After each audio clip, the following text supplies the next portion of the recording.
Morning, guys. Welcome to this week's trade target video. Apologies, it's just going to be based on footy statistics this week. There's not going to be as many names as usual. Usually I like to have tables, stuff like that, and a little bit of definitive groupings, I guess, like categories. But yeah, I'm just super pressed for time. Just going to give a little bit of a live/channel update at the start of this. I'll put a timestamp from when the actual video starts. But yeah, for those who aren't aware, my missus is about 38 weeks pregnant at the moment, so this will probably be my last week of content for probably a couple of weeks. I'll get the weekend videos out. Probably Sunday will be my last video, and yeah, I'll just have to put it on pause for a week or two. I'm not sure. I might get some like shorts out or something like that, with like game recaps, like trade thoughts and stuff like that if I can. Yeah, we'll be in hospital very soon. Can't say the due date because I've got a few mates who have stumbled across this channel and they don't know the date, so yeah, I can't give that one away, but I think this week will be my last week just because I need to get into dad mode, I guess. Like I don't have time for this sort of stuff. Like I've been so pressed for time this week already. I wrapped up work yesterday. That was my last day of parental leave. Just had to wrap up a few projects and stuff like that. But yeah, like it's just, this has to be set aside for a little bit. So yeah, we'll try and get some like small content out while I'm in hospital and stuff like that, like 2-minute shorts and stuff, but that's probably the max of it. Feel free to still leave comments and stuff on my previous videos if you want to reach out to me, like with any questions and stuff, because I will probably have time for those. But yeah, maybe I'll put some posts out for like a Q&A or something. But yeah, I don't know what it will look like over the next couple of weeks. I don't know when I'll be back. I will be back, absolutely. I love doing this stuff, and you guys have been amazing with your support. But yeah, it might be a week, it might be 3 weeks, I don't know. And the content might take a little bit of a dip for the back end of the season just while I am getting into parenthood, sorry. So yeah, we'll see what it looks like. I don't know what it will look like because yeah, I've never become a dad before, so and I've never done YouTube, so yeah, we'll see what it looks like. But yeah, I'll still get content out for the rest of the season. It just will take a little bit of a hiatus as I enter that new journey, I guess. But that's all. Just wanted to give you an update so you're not left in the blue in case I randomly stop posting any day now. But yeah, we'll get into the video. I'll put a timestamp out now for when it starts. So yeah, apologies, there's no order or anything. I've just gone off the top 15 names on the Who's Hot list, and I've got 4 different names that I think are interesting as well. I've only like sort of categorized them by keepers. Like premiums, keepers, mid-range, and cash cow. That's about as big an order as I did. We'll get into it. So Latrell Mitchell, if you want like a more in-depth one, check out my videos last week. I did 3. I did 1 for premiums, and then 2 for premiums, then 1 for keepers or borderline keepers. So yeah, that will have all my in-depth rankings, projections, exactly where I project them to rank for the end of the season. That would have changed slightly based on last week, but overall I don't change my assessment based on 1 week unless their roles have massively changed. So yeah, the only one that I can think of that had a massive role change is Adam Fanua-Blake, who played slightly less minutes, but I don't project that to continue. So yeah, I'll put those in the description if you want to check them out, if you haven't already. But other than that, yeah, I think we'll just go off this. Latrell's my number 1 target this week. So he's priced at 54. I projected him around 64 for the rest of the season. So that's a 10-point increase. He's averaging 56 for the year. Where is he at fullback? 60 at fullback. It's just those kick meters, which are incredible. Like 437. I don't necessarily expect that to decrease. If anything, they've increased the last couple of weeks. He's fresh off the bye now. Yeah, they do have a bye in round 26, but that's a long time away. We should have 18 or 19 keepers by then, most of us, obviously depending on injuries and stuff like that. But yeah, I'm not concerned about that. It doesn't really play into my thinking. I just think he's a must-have for me in winger fullback. Him and Jaden Campbell are the 2 standout options there. And everyone else is very far below in my projection. So yeah, I think Latrell has to come in. This is exactly what I've been targeting him for the last month or so. And yeah, I don't know what his base looks like. It was a little bit better last year than it was this year, but the kick meters are so much better this year. So yeah, he averaged 60 in base. 60 for the season at fullback last year with only 147 kick meters. So yeah, I totally expect him to exceed that as long as those kick meters stay the same. So yeah, absolute must-have in my opinion. But yeah, based on your team construction, everything like that. Bo Fermor, I can see why there's a ton of interest, given Dylan Lucas, who had the same duel, is out now, and centres are a little bit thin. You probably got Herbie, but like for me, I don't have Herbie, and I've only got Kiraz and Fermor at the moment to cover in centre, and Adam Dewey, I guess, but we'll see what he looks like moving forward, and I don't have him in my long-term plan, so essentially my only keepers are Kiraz and Fermor. So yeah, I can see why there is interest, and I like him. Like I think he's good. Priced at 52, I expect him to average about 55, I believe it was. The main concern is he moves to centre, which he hasn't done for a while, which is good, but yeah, there is always that risk, especially with David Fafita back on the bench. Like if there is an injury, they can easily cover Fermor. They can easily cover the edge spot by putting David Fafita in edge, and then Fermor moves down. So I think his likelihood of moving to centre has slightly increased as opposed to the last 2 months or so when they didn't really have a bench edge apart from Cleese Haas some weeks. So yeah, I think that is a little bit increased, but you can see he's averaging 60 for the season at centre. His last 7 games or 6 games hasn't gone below 50, hasn't gone below 53 even. So yeah, priced at 52, I think he's a no-brainer. He's not the standout option for me. I do prefer other guys at edge, but in centre, he's probably the 3rd or 4th best. So yeah, I do understand the merit, and that duel is really good. Edge and centre are probably where most of us are the weakest, certainly for my team and certainly for teams I've seen out there. So yeah, it makes total sense to want to bring in a guy like that. He just probably doesn't have as much upside as other guys. Like I'd view him as a keeper, not a premium, despite him averaging 60 this year. Connor Watson, yeah, he was bought in by like 40% last week, which is massive. I didn't expect it to be that high, but he's my number one hooker, apart from Aaron Clark, who everyone has. So yeah, I think it makes total sense. Priced at 51, I think he went up a little bit last week. I think it was 666 before that, the Devils number. And yeah, so he was priced at about 50 and averaging 54 for the year. It makes sense. And that's even with a 39-minute game. The minutes are strong. Like I would project him to average about 80, close to 80, 75 last week, backing up. And even when they were running those dual hookers on the bench, he still got the minutes. So yeah, all throughout the Origin period when Connor Watson's been out, their hookers have been playing a little bit of mid anyway, which is the Connor Watson role. So yeah, I don't expect his minutes to decrease at all, averaging 57 and 77.6 minutes. I do think he's a standout over Grant, but if you are chasing ranks, maybe you do go a Grant because he does have upside. I don't think he's on this list, so I'll just quickly get him up here. But yeah, I do project Connor Watson. I think it was about 3 or 4 more than Grant. But that price point is juicy at 47.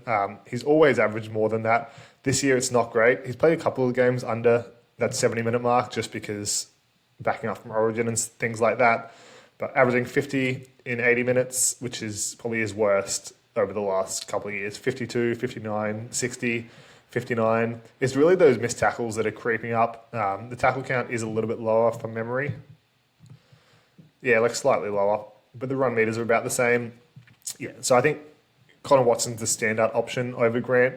But yeah, if you are chasing ranks, Grant maybe has the more upside and is going to be a much bigger pod. Wasn't picked up last week. He's not even on this list at all, like even 1%. So yeah, I think he's definitely the pod option, but I would go Connor Watson if you want to be safe, especially with the duel as well.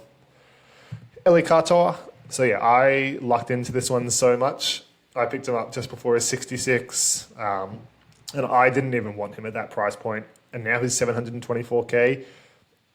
I don't know, to me, he's still a keeper, not a premium, but the way he's playing right now is incredible.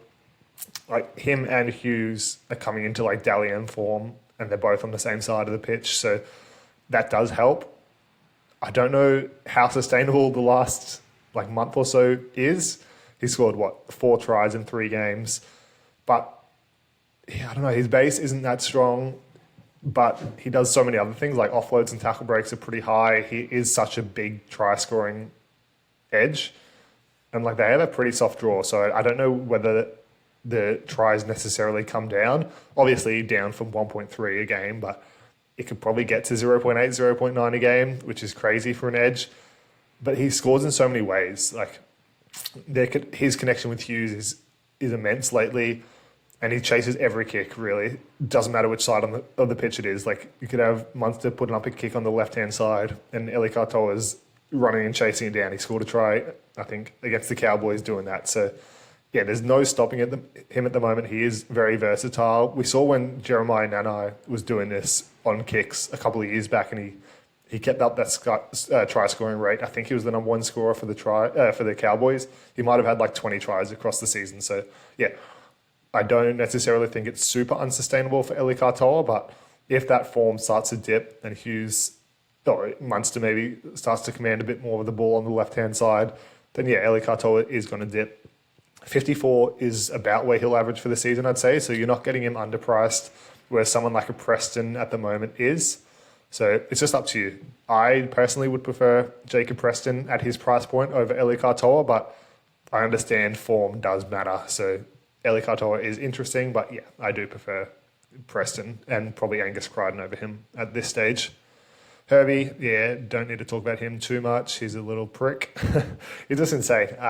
Worst score of 48 for the year. If you don't have him, it's tough out there. I am speaking as a non-owner, so yeah, he just keeps doing it. He can do nothing all game and get to a 40 and then have that one run where he gets up to a 60. So I think it is sustainable, which is crazy for a centre. Like, price at 65, averaging 64.6 for a true centre is ridiculous. Most people have him right, but he is still on this list at 1.7% picked up. So, yeah, people want him. He's the best centre by far.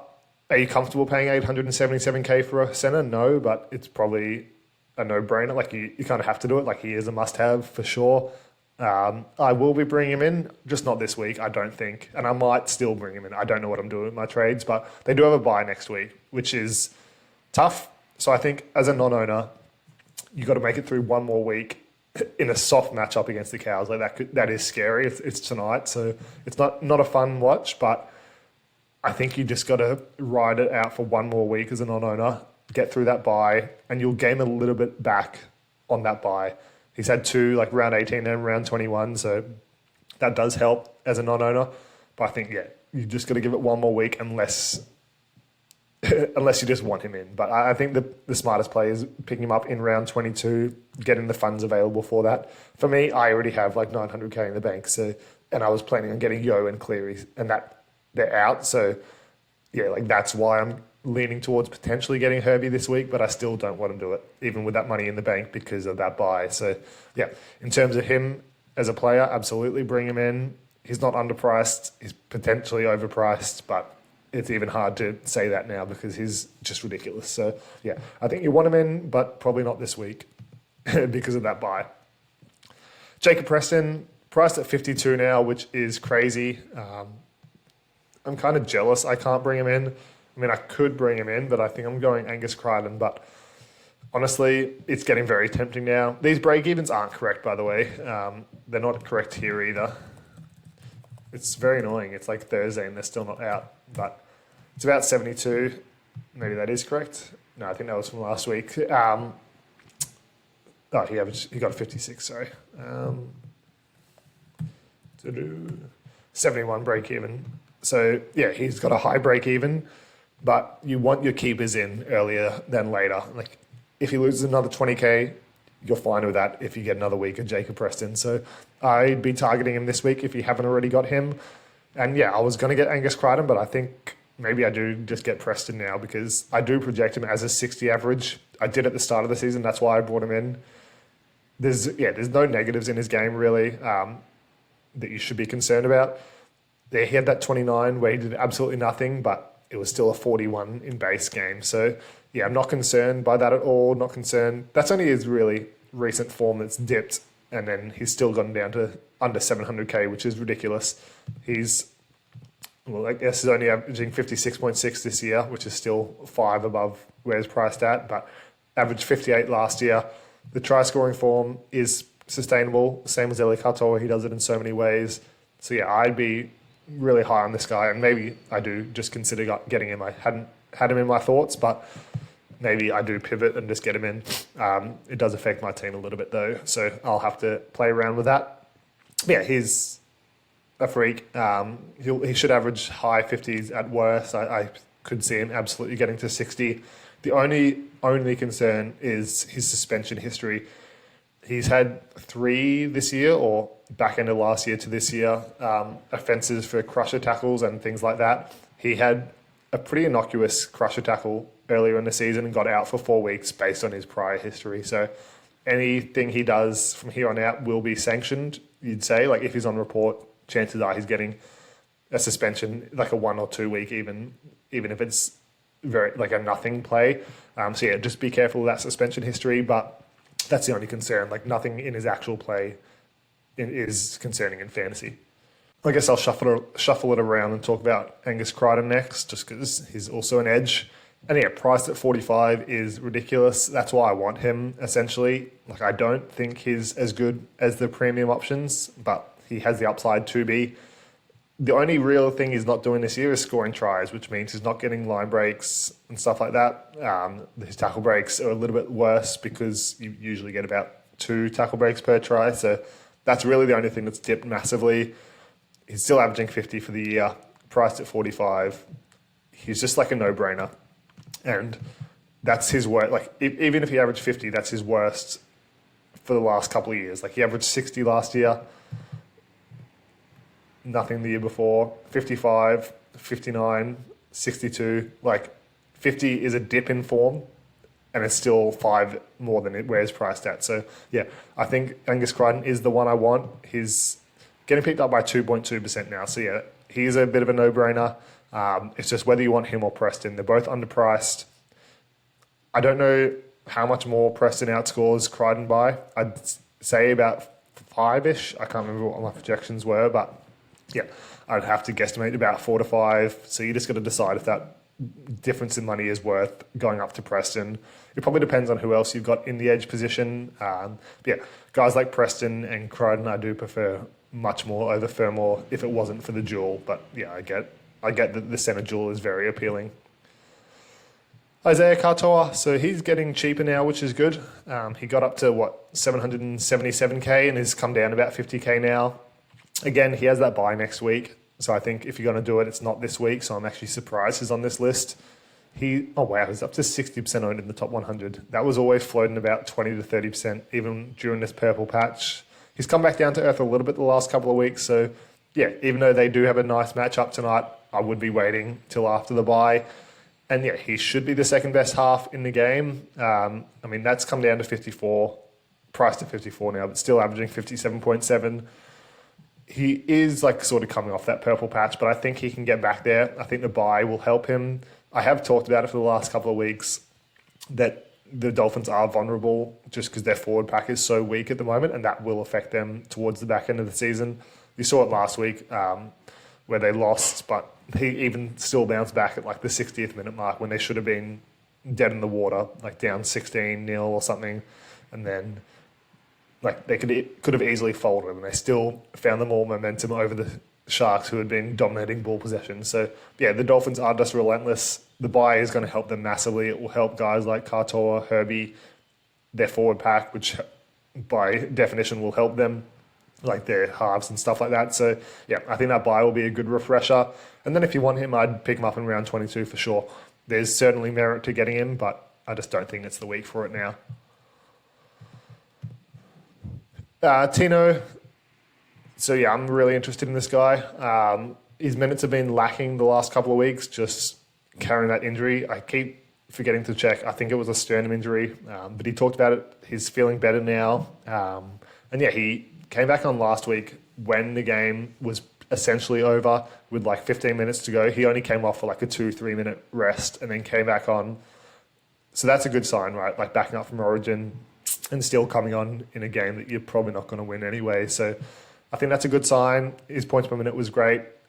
He's just priced so low, like priced at 46, averaging 53.5. I do really want to find a way to get him in, and I think I might get him instead of Yo this week. But then I don't know if I can get Yo, so it's tough. It's Yo being out has thrown a spanner in the works, but I think it adds more appeal to Tino for sure. He's averaging 56 when playing 50 plus minutes, which he will for the rest of the season, you'd have to imagine. And yeah, averaging 58.7 in 2023, 53.5, but that was when he was a little bit worse as a player. So yeah, I think he's clearly underpriced. Does he get back to 56? I'd say so, yeah. The main concern with him is the Titans are 17th. So does he get a rest week, like towards the back end of the season, or does his minutes start to decline, especially if he is still carrying that injury to some degree? Yeah, I think that's a realistic chance, but it's so hard to project that it's probably not worth putting it into your reasoning, I guess. I guess with the Storm guys, that's a little bit easier to project because we've seen it, the history of it previously. So we know like all their guys are probably going to miss a week each, like spread out across the games. But I don't know what the Titans are going to do with it. Des Hasler is on his last legs this week, so they're having a new coach coming after this week, I think it is. So yeah, it's so hard to project, so you can't really think about it too much or put too much weight into it. So just in terms of what his production should be on a week-to-week basis, he's clearly underpriced. And I really want him. I'm a bit sad that I am potentially missing out on him, but I think it's him or Yo, assuming you're stacked in the mids, because like me personally, I've got, let's just say I get Yo, and I've got Yo, Clark, Watson, who can fill in, May, Duncan at the moment, Tarpanay, Haas, Koloamatangi. Like that is, like a lot of them are duals, which helps, but that's a lot of mids. So you probably don't need another one. It's the easiest position this year by far to fill with premiums. So yeah, I think it's him or Yo. And at the moment, he has an extra game over Yo, and that is important because this is a tough week in terms of premiums keepers, whereas moving forward, we'll have the keepers to cover any guys on buys. So yeah, it is a big factor. I just don't know if it's enough to overcome not having Yo, because he should average about 64. Jaden Campbell, this price point is ridiculous. I think I projected him at about a 64 as well as Latrell, 64 or 65. I think Latrell might have been 65, Jaden Campbell 64. And yeah, that's 17 points of value based on my projections. He's obviously had that 12 in 27 minutes where he had the concussion and then came back and scored a 35. So that's why he's so low. I'm sure he has a high break even again. Again, it's not updated, which is so dumb because it's fucking Thursday. But he's got like an 80 break even and he's still getting picked up by 1.6%, which I think is the right play. Even if he scores a 55, which is less than I project, he's coming back down to, like his break even comes back down to earth. So yeah, you could get him, what is he priced at? Oh, bloody hell. Yeah, price at 627, so that is accurate. So yeah, like you maybe lose another 20, 30K by having him, but he could also easily outscore his 80 break even this week because he's just a freak and he scores in so many ways. I'd be bringing him in this week if you don't already have him. You can wait another week, but yeah, he's already clearly so underpriced. I wouldn't be concerned about losing any more money. And a lot of people do have him, so if he does get injured or whatever, you're fine. Like you can cover it because everyone has him. Well, not everyone, but a lot of people have him. I would expect that to be 15+% picked up in the top 1,000 this week when we find out from YAFSS. So we'll see. But yeah, I think it's an absolute no-brainer. He's averaging 57 for the year when he's not being injured, and that's already 10 points undervalued, and I expect that to increase to about 64. So yeah, absolute no-brainer. I do probably, him or Latrell, I'd probably go Campbell this week just because he's so much cheaper. But yeah, I think they're both must-haves. And if I didn't have Campbell, I'd be bringing him and Latrell in this week. Nico Hines, so he's finally coming back to earth.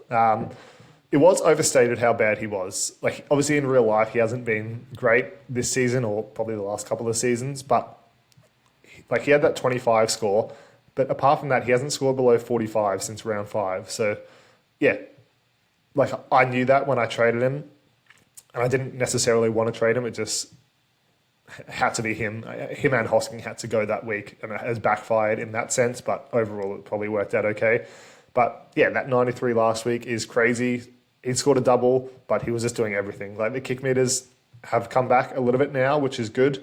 Like 280, 302, 270. That's better than it has been. Like we saw single-digit games in here a couple of times, and then, not single digits, sorry, double digits. So didn't even get 100 kick meters.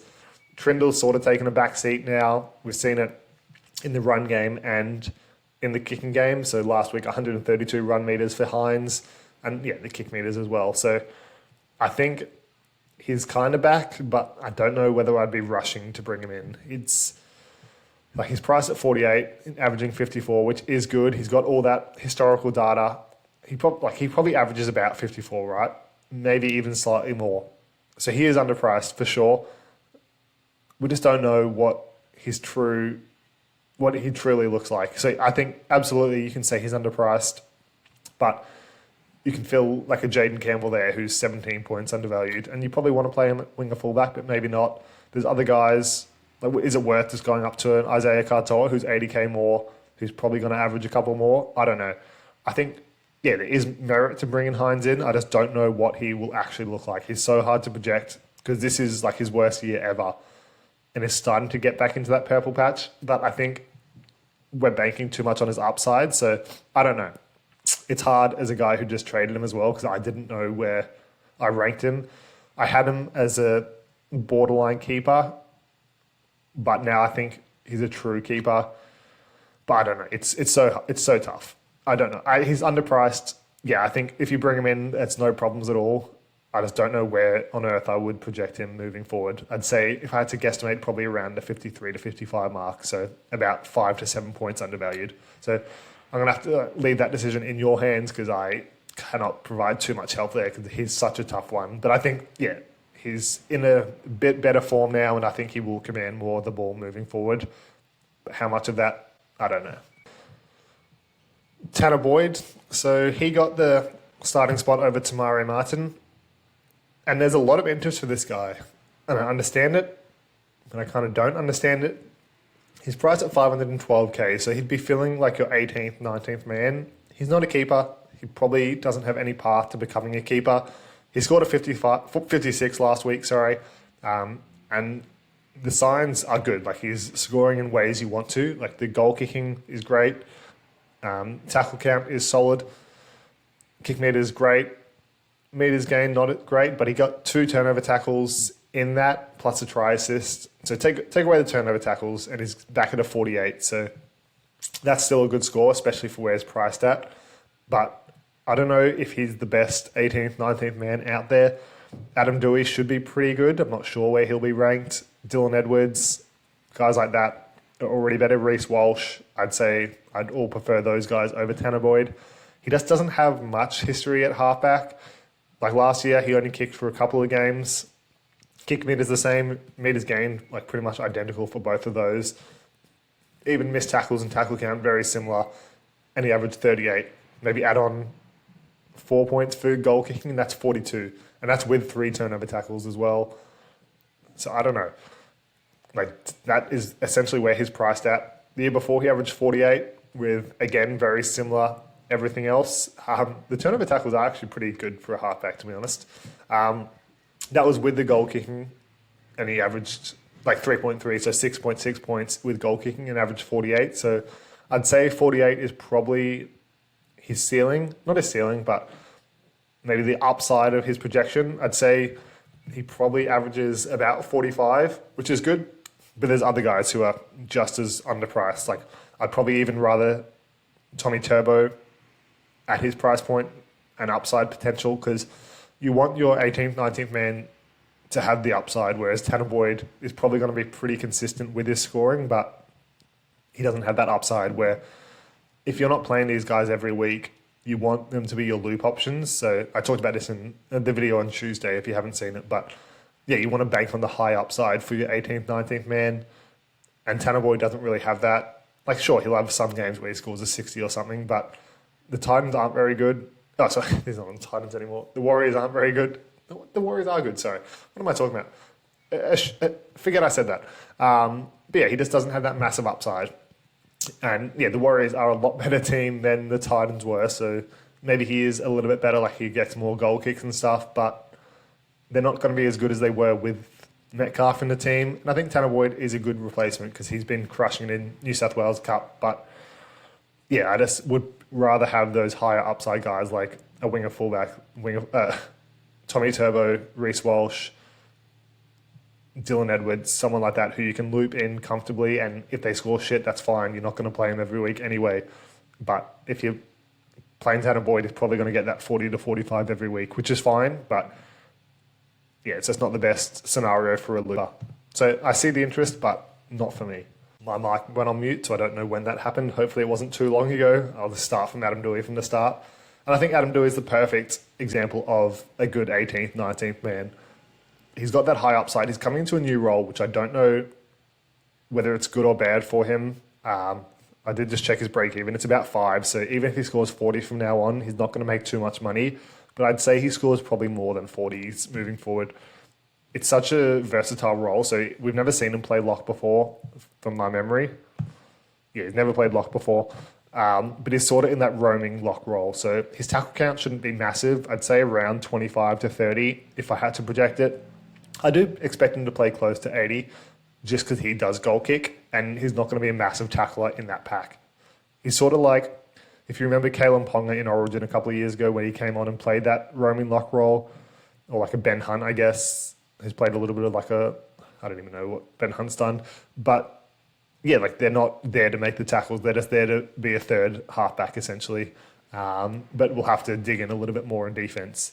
But also, does Latu Fainu, is he the one that's going to actually dig in defense? Because he played that lock role before. So I don't know. He's essentially a third half out there. His kick meters won't be massive because they've got Latu Fainu and Jerome Luai, and Luai probably gets the most of those meters. Coruscant also kicks a little bit. Yeah, maybe he kicks about 150 meters, which is low for a half. His run game should be good. It sort of looked like he was the controlling half for that last 20, 25 minutes last week. And his run game is so strong. He gets a lot of tackle breaks and stuff like that.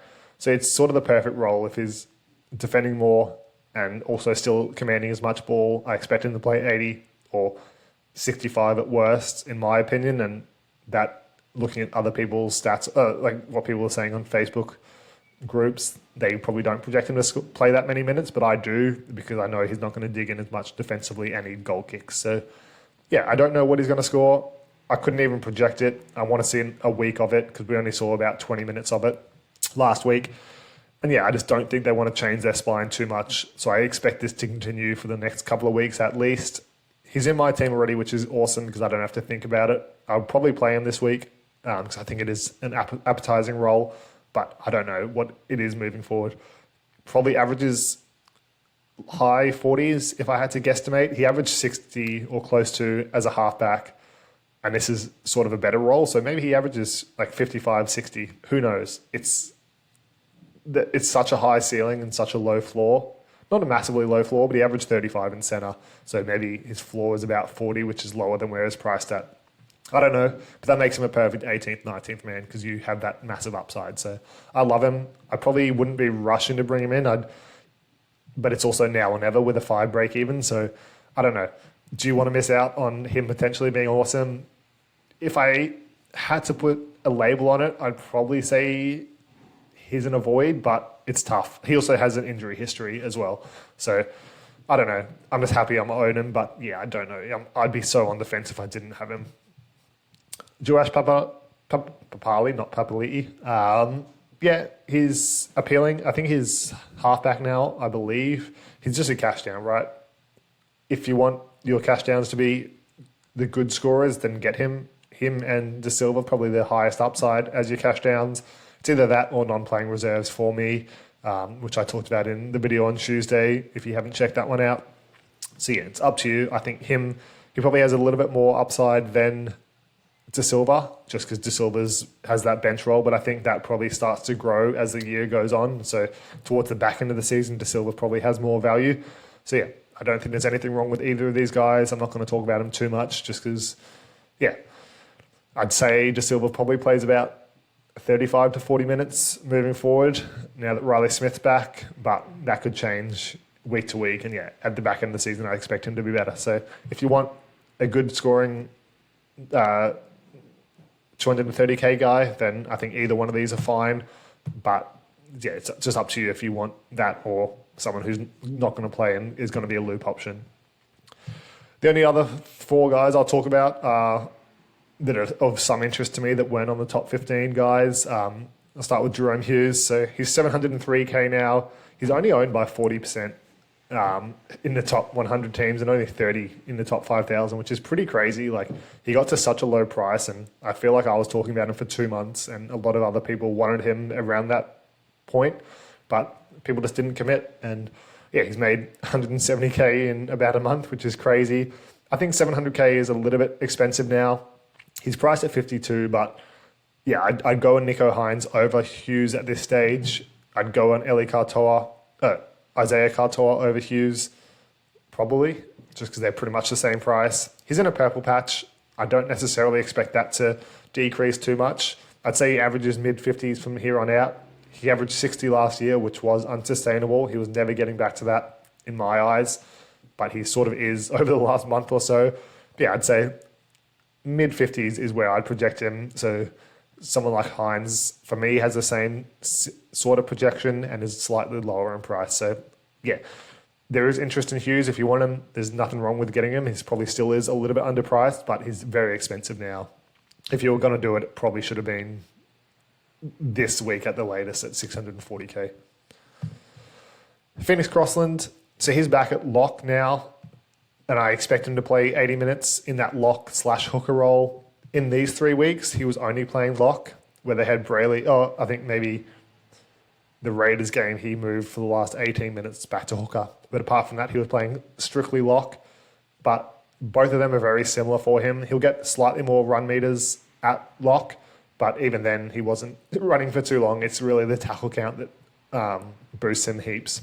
So yeah, no one's going to have this guy.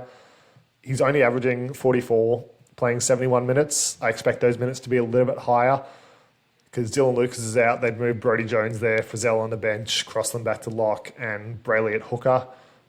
So yeah, I just think they're so weakened at the moment that he will play 80 or very close to, and over 70 minutes he averages 47, and he's been a lot better over the last month or so in that lock role. So I'd probably project him at about a 50-point score, which is great for an 18th, 19th man. There's higher upside guys, but I think he does have high upside based on the fact he'll make 50-ish tackles most weeks. And then if he scores a try and stuff like that, that's all he needs to get up to a 70, like one try. And that will happen. Maybe not, maybe it won't happen, but even if he gets it for 1 or 2 weeks for the rest of the season, which is a little bit higher than where he would usually get, but that upside is there. Yeah, he's not like a winger fullback who's going to score an 80, 90, like once or twice and then have those 20s in his game. So he will be consistent, but also has a little bit of upside for me and is underpriced. So yeah, I wouldn't be rushing to bring him in, but he's a nice pod option. For me, I've got Brayley. If they were the same price, Crossland obviously by country mile. I was going to trade Brayley this week, but he's probably going to stay now. Yeah, just a nice pod option that I wanted to talk about. Lockie Galvin is just a ridiculous price point, and I would say he keeps that half role for the rest of the season now. They've changed it too much, like way too much now, and I think they're going to set with this. Galvin missed out last week. Now Sexton misses out. Sexton's leaving at the end of the year. Assuming the Bulldogs play okay, I'd say at the moment he's got 2 weeks of leeway. Like if they move Sexton back next week, like what are they doing? Like this is ridiculous for a top 4 team to be doing this so much. So yeah, I'd say he's got at least 2 weeks leeway.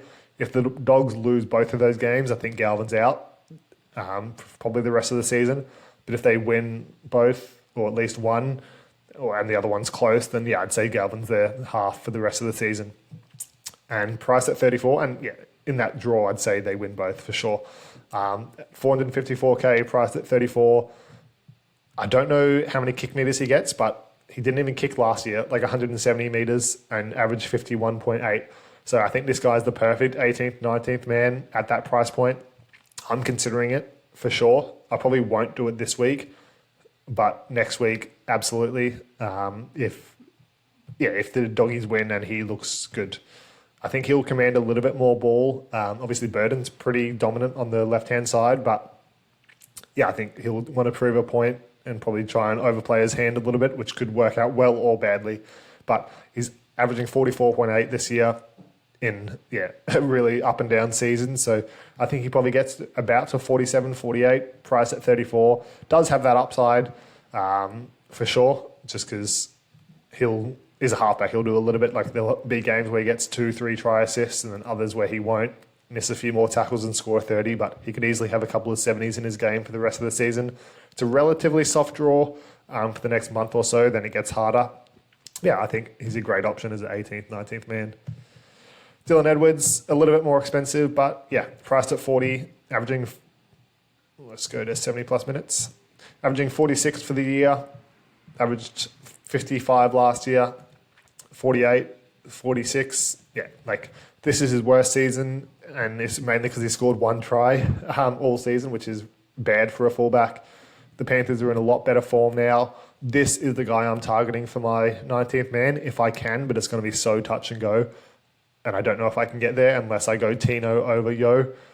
But yeah, I do want him. I expect him to average about 48, 49 at a minimum, I'd say. Like that's where I projected him, but that's probably on the lower side of his projection. Yeah, I think he's a great option for most teams, especially since we want winger fullback coverage for the back end of the season. And he's got that high upside. We know he can get those 70s, 80s, 90s, and he will. You'd say he's probably got at least one of those games in him. Rabbitohs, Tigers, Titans, Newcastle, all very soft draws. Does he get a rest at some stage? Maybe, but I'm not going to project that. Then it's tougher in the back end of the season, but the next month or so is really good. I'll quickly get onto the sells and holds, but the first 6 guys on this list are all injured. Hugo Savala is the only real notable one that is worth mentioning. He's out for 2 weeks. He's not a keeper. He's going to be a little bit worse with Sam Walker in the team. I'd trade him out if you haven't already. And yeah, that's evident in that percentage. Pappy too, we're just not getting news on him. He's not even on the extended bench. It sounds more serious than they're probably letting out. I'd probably trade him. The other ones, all long-term. King Tongia, yeah, if that 380k or whatever is going to provide value to you by trading up or down, then for sure, he's not a keeper. He's sort of dead weight at that price point. But yeah, just wait until that money is actually going to help you because it's not a ton. Like it's only 150k to go down and it's a lot to go up to a keeper. So if you can do it, then absolutely. But if not, just hold out. Fletcher Sharp, yeah, he's out for the season, same as Ponga. Jazz Tavanga is playing that hooker role, which isn't great for him. And he was awesome for buy round coverage, but that was about it. You knew you were going to have to trade him, so he's a trade now for sure. Payne Haas, no idea what he's doing on this list. Just he's got a buy, which we obviously knew was coming. Yeah, he didn't play last week, but that was last week. So moving forward, you want him in your team. Don't trade him, please. Sandon Smith, he's clearly on the outer if Chad Townsend's coming in over him, so trade him. Damien Cook, I am trading him, but totally up to you. His minutes are good-ish, but they're inconsistent. I think he's a borderline keeper, but is not someone I'd want to have in my team just because, like, as a keeper, because there's going to be weeks he plays 50 minutes, weeks he plays 80 minutes, and I don't feel comfortable playing him week to week, whereas I do with all my other keepers. So, yeah, I'm happy to trade him if you want to. He's a nice price point where it's easy to go up to a premium or a keeper who's the same price as him. So, easy one. Karapani, yeah, I never loved this guy as an option, but he's been good. So, up to you. He didn't really do much last week, had like a 10, 15-point line break, and that was about all he did. So, I never loved him, but if you have him, probably stick him another week. Jackson Purdue, he's back at 5'8", which hasn't been great for him. He's going to be up and down. I'd probably trade him, but again, he's very low. I think he's like 400k now or something, so only if you can do something with the money. And that's about it. We'll wrap it up there. Apologies, it wasn't the same quality as usual, but yeah, I think I outlaid that at the start. But yeah, I'll get another video out. The Savo, probably going over my trade plans. I haven't even had a chance to look at them, so I'll probably do that one on the fly because you guys seem to like that. Hopefully that's out at about 3 p.m. or so. But until then, good luck. Let us know if you have any questions, and we'll see you at the Savo. Bye.